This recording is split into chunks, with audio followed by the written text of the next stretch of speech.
అన్ని కీళ్ల సంబంధిత సమస్యలకు రీజనార్థోస్పోర్ట్ హైదరాబాద్లో అధునాతనమైన సర్జరీ లేని వైద్యం.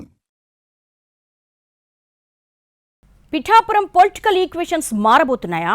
డిప్యూటీ సీఎం పవన్ కళ్యాణ్ ఒకే వరలో రెండు కత్తుల్ని పెట్టే ప్రయత్నం చేస్తున్నారా? ఆయన సొంత నియోజకవర్గంలో ఉప్పు నిప్పు ఒకటయ్యాయా? ఆ నేతలిద్దరూ 2 దశాబ్దాల పగను మర్చిపోవడం అంత తేలిగ్గా జరిగే పనేనా? అసలేం చేయాలనుకుంటున్నారు పవన్? ఇన్నేళ్ల నుంచి తూర్పు పడమరలుగా ఉంటున్న ఆ నేతలిద్దరూ ఎవరు?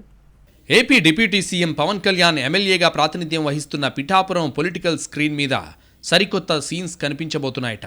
ఆ సన్నివేశాలు నియోజకవర్గంలో పాజిటివ్ వైబ్స్ తీసుకొస్తాయా లేక నెగటివిటీని పెంచుతాయా అని ఆసక్తిగా గమనిస్తున్నారు పొలిటికల్ పరిశీలకులు. వైసీపీ మాజీ నేత, మాజీ ఎమ్మెల్యే పెండెం దొరబాబు జనసేనలో చేరడం ఖాయమైపోయింది. ఆయన కండువా కప్పుకోవడం ఇక లాంఛనమే. ఇక్కడే ఈక్వేషన్స్ కు సంబంధించిన సరికొత్త చర్చ మొదలైంది. 2004లో బీజేపీ, 2019లో వైసీపీ నుంచి పిఠాపురం ఎమ్మెల్యేగా గెలిచారు పెండెం. 2024కు వచ్చేసరికి సిట్టింగ్గా ఉన్న దొరబాబును పక్కన పెట్టింది వైసీపీ. తర్వాత ఆ పార్టీకి దూరం జరిగిన మాజీ ఎమ్మెల్యే ఇప్పుడు జనసేనలో చేరడం ఖాయమైపోవడంతో స్థానికంగా కూటమిలో పరిణామాలు ఎలా ఉంటాయన్నది ఆసక్తికరంగా మారింది. దాదాపు 2 దశాబ్దాల నుంచి నియోజకవర్గంలో మాజీ ఎమ్మెల్యేలు వర్మ, దొరబాబు మధ్య పచ్చగడ్డి వేస్తే భగ్గుమంటోంది. ఇద్దరు ప్రత్యర్థులుగా ఢీ అంటే ఢీ అనుకుంటున్నారు. 2014లో ఇండిపెండెంట్గా గెలిచారు వర్మ.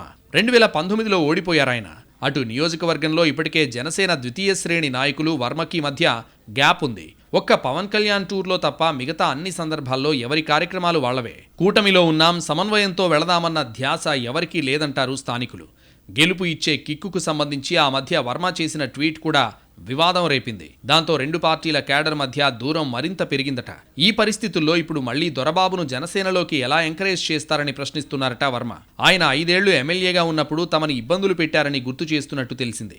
ఏకంగా డిప్యూటీ సీఎం సొంత నియోజకవర్గంలో గత ప్రభుత్వం మూలాలు ఉన్న వారిని ఎంకరేజ్ చేయడం ఏంటి, వారి వల్ల ఒనగూరే ప్రయోజనం ఏంటని ప్రశ్నిస్తోందట వర్మ వర్గం.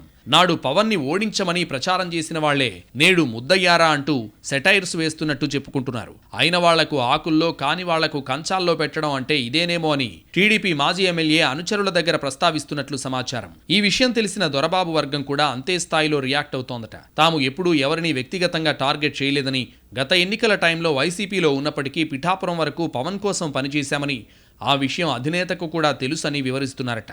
అంతా తెలుసు కాబట్టే పవన్ తమ చేరికకు ఒప్పుకున్నారని దొరబాబు వర్గం అంటుండగా, ఇంకా చేరకముందే ఇలా వార్ మొదలవడం పిఠాపురం కూటమి భవిష్యత్ చిత్రాన్ని చూపుతోందని అంటున్నారు పరిశీలకులు. ఇప్పటికే పట్టు కోసం ఎవరి ప్రయత్నాల్లో వాళ్లున్నారు.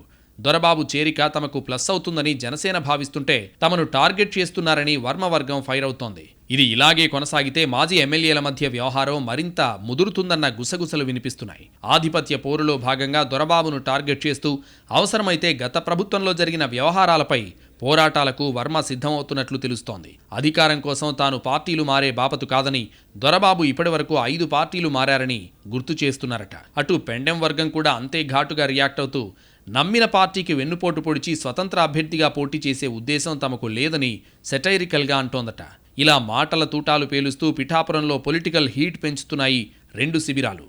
మాజీ ఎమ్మెల్యేలు, బద్ధశత్రువులు ఇద్దరూ ఒకే గొడుగు కిందకు చేరడంతో ఇక నుంచి ఆట ఎంత రసవత్తరంగా మారుతుందో అని ఆసక్తిగా గమనిస్తున్నారు పరిశీలకులు. మొత్తం మీద పవన్ కళ్యాణ్ నియోజకవర్గం ఆయన వల్ల కాకుండా ఇలా మరో రూపంలో హాట్ టాపిక్ అవడం ఇంట్రెస్టింగ్గానే ఉందని అంటున్నారు. గెలిపించిన తమను కాదని పవన్ ఓటమి కోసం పనిచేసిన దొరబాబుని పల్లకిలో ఎక్కిస్తారా అని వర్మ వర్గం గుర్రుగా ఉన్న క్రమంలో పిఠాపురం పొలిటికల్ స్టోరీ ఎలాంటి మలుపులు తీసుకుంటుందో చూడాలి మరి.